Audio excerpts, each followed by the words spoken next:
Deus. Aí é que mora o perigo. É aí que Deus fala com cada um de nós. Porque amar, Deus te ama, eu tenho certeza absoluta disso. Você limpinho, você sujinho, Deus vai te amar. O problema é que a palavra, ele diz para o Malaquias assim, ó, eu amo. Eu amo, eu amo, eu amo, eu amo. E não tem nem como explicar como é que eu amo Israel. Mas deixa eu te dizer uma coisa, Malaquias. O ato, a atitude que eles têm feito, isso tem feito o meu coração ficar magoado. O desrespeito, a desonra tem magoado meu coração. Porque eu tenho ensinado durante tantos e tantos anos que quando se busca Deus em primeiro lugar, eu faço da obra. Quando o crente entender isso aqui, ó, não só aqui, mas como aqui também, você vai perceber o versículo que Jesus justificou. Troca comigo o fardo e o jugo. Tira o jugo, me dá. Tira o fardo e me dá. Porque tem que ser diferente, tem que ser especial. O que Jesus estava querendo dizer? Primeiro, não existia jugo sobre ele, porque só existe jugo em cima de pecador. É o que diz o livro de Levítico. O jugo é gerado por maldição, o jugo é gerado por desobediência. Amigo, Jesus não pecou. Não existia transgressão sobre Jesus. Como é que Jesus está dizendo? Troca o jugo. Troca o fardo. Jesus não estava querendo dizer isso.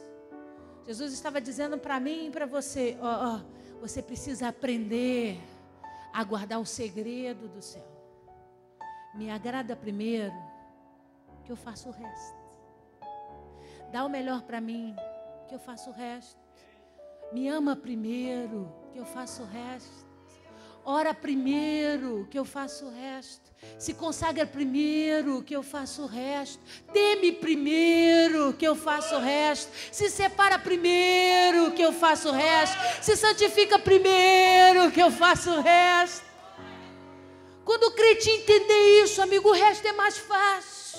Porque a gente vai passar por luta, vai dizer, olha a luta. Ele vai dizer assim, fica tranquilo, porque quem está atrás de você é o Jeová Sabaoth, Deus dos exércitos. Deixa eu fazer a obra. O problema é que o povo de Israel misturou as coisas.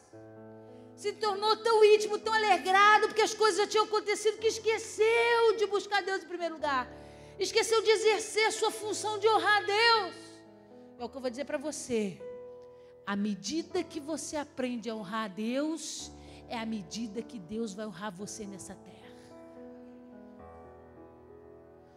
Deus vai dar corda para aqueles que têm aprendido a depositar suas energias aos pés do Senhor.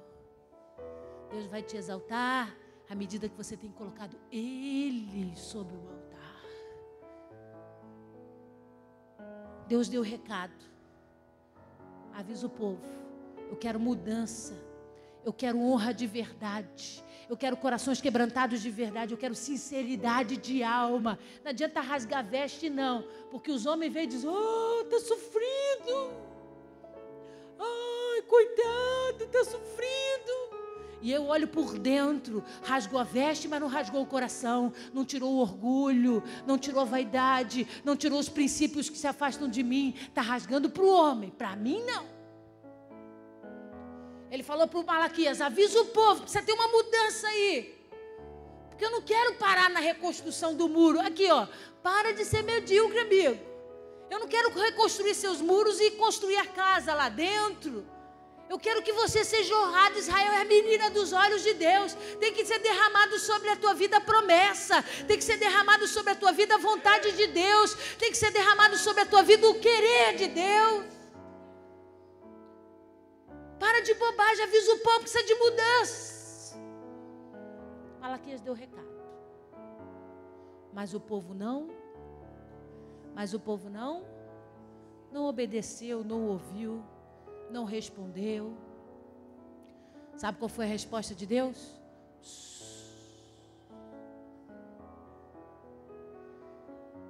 Aí Deus falou assim, é isso que vocês querem?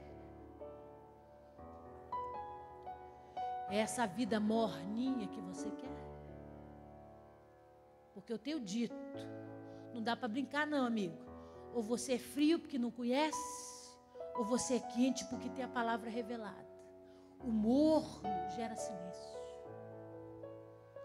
O morno eu paro de falar. Porque o desejo do meu coração é ter intimidade. Os que estão frios, porque não conhecem, porque eu quero me revelar a eles, com poder e com autoridade. E os quentes, esses eu quero pertinho de mim. Esse eu quero entregar a eles segredos poderosos. Eu quero usar eles nessa terra. Mas o morno, amigo, não dá não. Porque o morno eu não dou conversa para eles. O morno eu fecho a minha boca e deixo ele esperar. Eu dou o tempo, o meu silêncio, para ele refletir. Porque o morno já teve a experiência de conhecer a palavra. O morno já ouviu o que agrada ao meu coração. Não faz por conveniência. Aí eu fico aborrecido. 400 anos de silêncio absoluto. Amigo, ficar um dia orando, Deus não responder. Orar 2 dias, Deus não responder. Orar 1 mês, Deus não responder. Já tem gente aqui arrancando os cabelos. Você imagina 4 gerações. 400 anos sem ouvir Deus responder se pode ou se não pode. Se está bom ou se está ruim.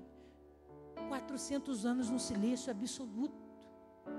Fala para esse irmão que está ao seu lado. Não vai acontecer. Nem comigo, nem com você. Porque nós aprendemos a honrar o Senhor de todo o nosso coração. Sabe qual é o maior orgulho que eu carrego na minha vida? É que eu tenho tido o privilégio e a oportunidade em Deus de ensinar a igreja a cultuar da forma certa. É um orgulho da minha vida, é poder ouvir Deus e ser instrumento de poder entregar a palavra, aquilo que Deus tem me ensinado. E poder ensinar a igreja o caminho que agrada o coração de Deus. Porque, amigo, não tenha dúvidas, porque quando eu agrado o coração de Deus, Deus faz tudo por mim. O possível e o impossível, Deus faz tudo por mim. Porque na hora de olhar, Ele vai dizer assim, não é Esaú não, amigo, é Jacó. É aquele que obedece, é aquele que foi chamado, é aquele que é escolhido, é aquele que tem aprendido a sacrificar, aquele que tem aprendido a dar o melhor tempo. Eu vou dar o meu melhor para Ele. Depois de 400 anos do silêncio absoluto de Deus, chegou a hora de Deus revelar a grande promessa dele para a terra. Anda um pouquinho só com a sua Bíblia e vamos ler Mateus. Mateus, eu quero ler o capítulo 2. Já vou terminar. Vou te dar um exemplo do que aconteceu. Mateus capítulo 2. Eu vou ler desde o primeiro versículo para a gente conseguir entender. Achou aí? Diz assim: tendo Jesus nascido em Belém da Judéia, em dias do rei Herodes, eis que vieram os magos do Oriente a Jerusalém e perguntaram: onde está o recém-nascido, o rei dos judeus? Porque vimos a sua estrela no Oriente e viemos para adorá-lo. Tendo ouvido isso, alarmou-se o rei Herodes e com ele toda Jerusalém. Então, convocando todos os principais sacerdotes e escribas do povo, indagava deles onde o Cristo deveria nascer. Em Belém da Judéia, responderam eles, porque assim está escrito por intermédio do profeta. E tu, Belém, terra de Judá, não és de modo algum a menor entre as principais de Judá, porque de ti sairá o guia que há de apacentar o meu povo Israel. Com isso, Herodes, tendo chamado secretamente os magos, inquiriu deles com precisão quanto tempo em que a estrela aparecera. E enviando-os a Belém, disse-lhes: ide, informai-vos cuidadosamente a respeito do menino. E quando tiveres encontrado, avisai-me, para que eu também possa ir adorá-lo. Depois de ouvirem o rei, partiram. E eis que a estrela que viram no Oriente os precedia, até que chegando, parou sobre onde estava o menino. E vendo eles a estrela, alegravam-se com grande e intenso júbilo. Entrando na casa, viram o menino com Maria, sua mãe. Prostrando-se, o adoraram. E abrindo os seus tesouros, entregaram-lhe suas ofertas: ouro, incenso e mirra. Olha aqui para mim. Depois de 400 anos de silêncio absoluto, Chegou o tempo de Deus cumprir a promessa dele sobre a terra. E é o que eu vou dizer. A palavra de Deus, ela tem que se cumprir. Por mais que Deus estivesse magoado com o povo, por mais que Deus estivesse triste, aborrecido por causa do pecado, da transgressão, do esfriamento, do afastamento, Deus tinha que cumprir a palavra dele. A palavra que já tinha sido anunciada tantas e tantas vezes precisava se cumprir.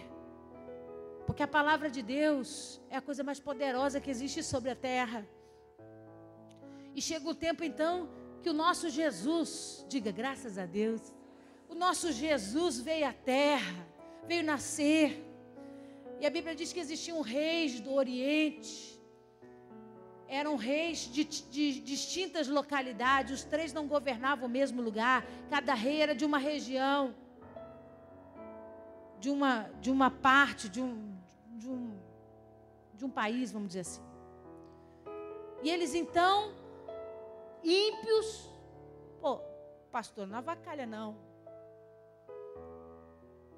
Tiveram a experiência sobrenatural de ver Jesus. É amigo, mas ímpio. Por que ímpio? Porque adoravam a estrela. A maioria eram estudadores, especialistas em estudar astrologia. E por estudarem profundamente a astrologia, eles sabiam que existia uma determinada sinal no céu que manifestava o nascimento de um rei poderoso, um grande governador sobre a terra. Então, de tanto estudar astrologia, a estrela apareceu. E um foi avisar o outro: amigo, você viu a estrela? Eu vi. Pois é, nasceu um rei poderoso. Nasceu um rei poderoso sobre a terra. Nós temos que ir lá encontrar esse camarada. Porque eu sou rei, você também é rei, mas esse é diferente. Esse é poderoso, vai fazer diferença sobre a terra. Fizeram as malas com os servos. Posso falar? Rei não anda sozinho em cima de um camelo magro, tantos e tantos dias de viagem. Eles saíram a parte do Oriente, então assim, muito distante da nação de Israel, e vieram em direção a Israel por muitos e muitos dias de caminhada, com os seus súditos, com os seus servos, carregando as suas malas, suas roupas, suas coisas. E quando eles chegam a Israel, eles procuram a autoridade do local. Eles procuram o rei Herodes. E chega para o rei Herodes, nós vimos, nasceu aqui, porque a estrela nos trouxe até aqui. Esse era o sinal. A estrela nos trouxe até aqui, amigo. Quem é o rei dos judeus? Quem foi esse que nasceu, que vai ter um poder poderoso sobre a terra? O rei Herodes foi pego de surpresa. O rei Herodes falou para ele assim: rei dos judeus? Que história é essa, amigo? A gente entende de astrologia. A estrela mostrou no céu que o rei poderoso nasceu, e ela veio andando com a gente até mostrar que essa terra era essa terra aqui. Nasceu o rei poderoso. O coração de Herodes se fechou. Ele falou assim: quem pode ser mais poderoso que o rei Herodes? Mesmo que seja um bebê, esse cara vai morrer. Ele não pode ser maior do que eu. E o rei Herodes disse para ele assim: nós vamos descobrir onde ele vai nascer. Chamaram os escribas. Quem são os escribas? Os homens que copiavam as histórias dos profetas. Chamaram esses homens. Vocês já leram algum texto aí nas escrituras que fala a respeito do nascimento de um rei poderoso? Aí disseram: tem sim, tem sim. E está dizendo que é em Belém de Judá. Que é o versículo que está aí na sua Bíblia que você leu. Aí o rei Herodes falou assim: pelos escritos é em Belém de Judá. Ele falou: nós vamos para lá. Aí o rei Herodes falou assim para ele: então vai. Mas quando você achar, você volta e me conta, porque eu também queria adorar ele. Mentira, amigo, não queria adorar nada. Queria pegar ele e arrebentar ele. Vai, adora e depois volta para me contar. E os reis magos continuaram a caminhada. Chegaram, encontraram Jesus. Vou só explicar por esclarecimento. Não encontraram Jesus na grutinha. Não encontraram Jesus onde Jesus nasceu. Por quê, pastor? Porque a caminhada era de muitos dias. Saí da fortaleza do Herodes até onde é Belém da Judá, a pé, amiga, era caminho de 3 dias, 4 dias. Fora o tempo que a Bíblia diz que o rei Herodes chamou ele e falou assim: que dia exatamente a estrela anunciou que esse rei nasceu? Lembra que está escrito aí na sua Bíblia?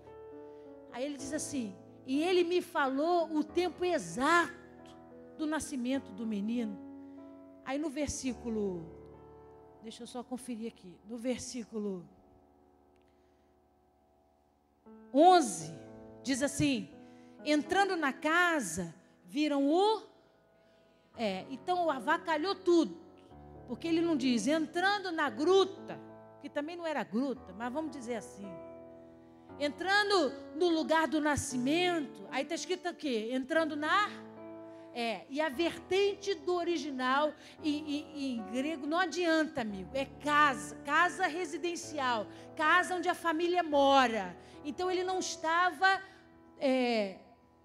na estrebaria, ele não estava no lugar onde eles dizem que... Não. Os reis magos chegaram, ele já estava numa casa. Maria já tinha gerado.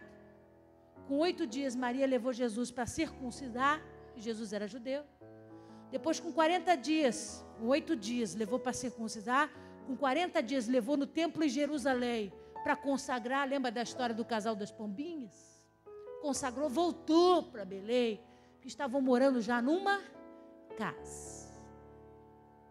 O neném já tinha nascido há bastante tempo. Aí chegam os reis magos.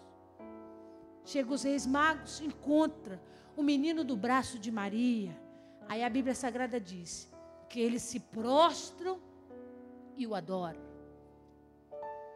E depois que eles se prostram e adoram, aqueles reis começam a tirar dos seus tesouros presentes poderosos.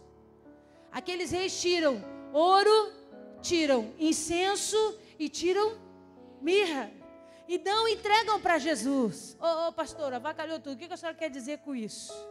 Eu quero dizer que o ímpio saiu lá do Oriente, debaixo de uma profecia estelar, debaixo de um sinal das estrelas, sem conhecer o meu Jesus, sem conhecer a história do Redentor, sem conhecer a história poderosa do Messias, sem ter experiência como os profetas de Israel tinham a respeito da chegada do Todo-Poderoso. Eles andaram por muitos e muitos dias no meio do deserto, carregando as suas coisas atrás de um sinal da estrela. Muitos dias se passando, atrás de um encontro com o rei dos judeus. Até que eles encontram Jesus nos braços da mãe, dentro de uma casa. Ali então eles se prostram, adoram a Jesus, se entregam para Jesus os melhores presentes que eles podiam trazer. E eu fiquei pensando na minha insignificância, na pequenez da minha mente. 400 anos de silêncio absoluto. Pelo amor de Deus, será que não tinha uma pessoa dentro da nação de Israel? E que Deus pudesse se levantar e dizer: hoje é o dia mais feliz da minha vida, meu filho está nascendo. A Bíblia relata para nós que um anjo anunciou do campo de Boaz a um grupo de pastores. Pessoas pequenas, pessoas humildes, trabalhadoras, os grandes sacerdotes, a geração que enchia a boca para dizer que servia ao Deus Todo-Poderoso de Israel. Ninguém foi avisado, ninguém ouviu a voz para poder contemplar e adorar aquele que havia nascido. O anjo apareceu e disse: amigo, hoje tem festa no céu, o Filho de Deus, Jesus Cristo, acabou de nascer. Os pastores se alegraram, um grupo de pastores. E eu tenho reis que camelaram o deserto por dias após dias, para chegar até o lugar onde Jesus nasceu sem conhecê-lo. Para quê, pastora? Para adorar, para reconhecer o seu senhorio, para reconhecer a autoridade que lhes foi mostrada e apresentada. Levaram para Jesus uma oferta de ouro. O que significa essa oferta de ouro? Uma oferta que se dá a reis, governadores, homens poderosos da terra. Ofereceram para Jesus uma oferta de incenso, que era uma oferta que só se dava a sacerdotes, pessoas que trabalhavam diretamente com o espiritual, com a vida espiritual. Entregaram a Jesus Cristo mirra, que era o presente que se dava aos profetas, grandes profetas dessa terra. Porque a mirra simbolizava a aliança de uma morte curta, de uma ressurreição em Deus, de uma vida eterna, de um contínuo de uma vida eterna. Eles levaram para Jesus 3 ofertas poderosas. Vou terminar. O que a senhora quer dizer com isso? Eu quero dizer, amigo, que eu conheço meu Jesus. Eu quero dizer que eu conheço o propósito pelo qual Ele veio à terra. Eu quero dizer que eu não estou como leigo nessa história, não. Eu sei exatamente por que Ele veio, para quem Ele veio e por quem Ele veio. Eu sei exatamente a função dEle. Eu sei exatamente o que Ele fez, o que Ele rendeu, o que Ele conquistou, como Ele se deu por mim e por você. E eu não consigo trazer o ouro, quanto mais o incenso e a mirra. Meu coração fica pesado de trazer o ouro.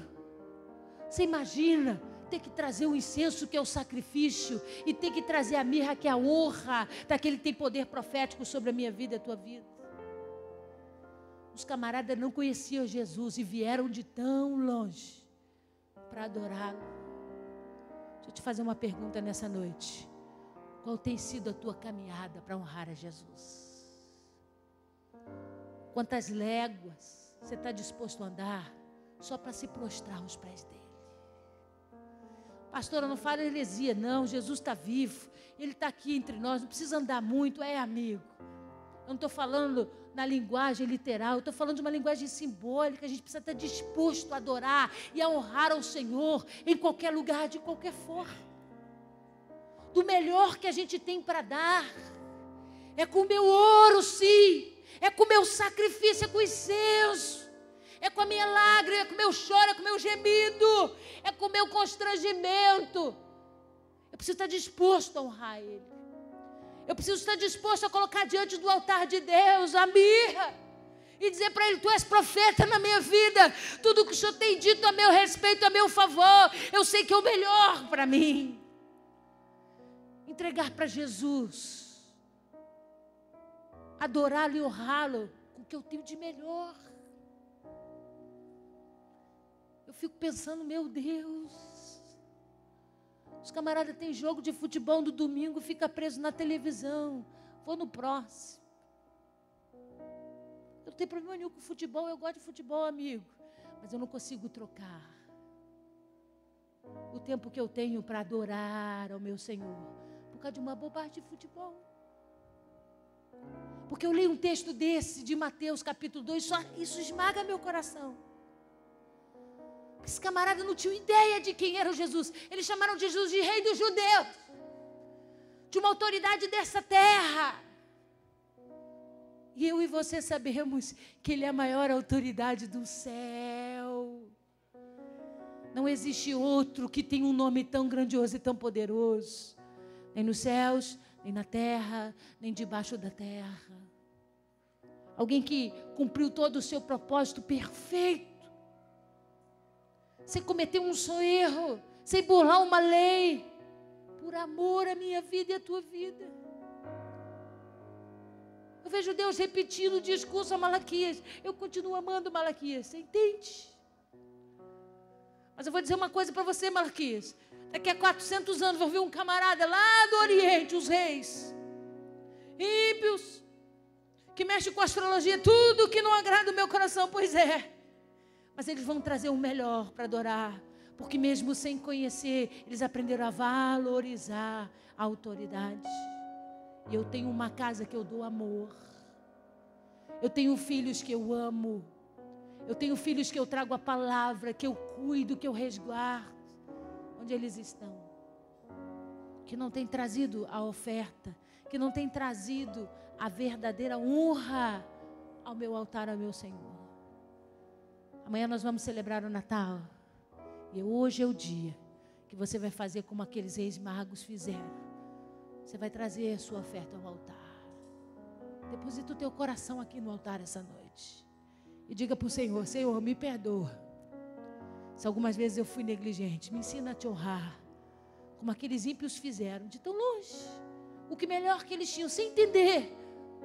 Porque eu te entendo, eu sei quem tu és. Eu preciso dar o valor, na mesma promoção, a tudo aquilo que o Senhor tem feito na minha vida. Vamos ficar de pé. Vamos adorar o Senhor. Se você quer aproveitar esse momento para renovar os seus votos com o Senhor, se prostrar no altar de Deus, sai do seu lugar, vem aqui.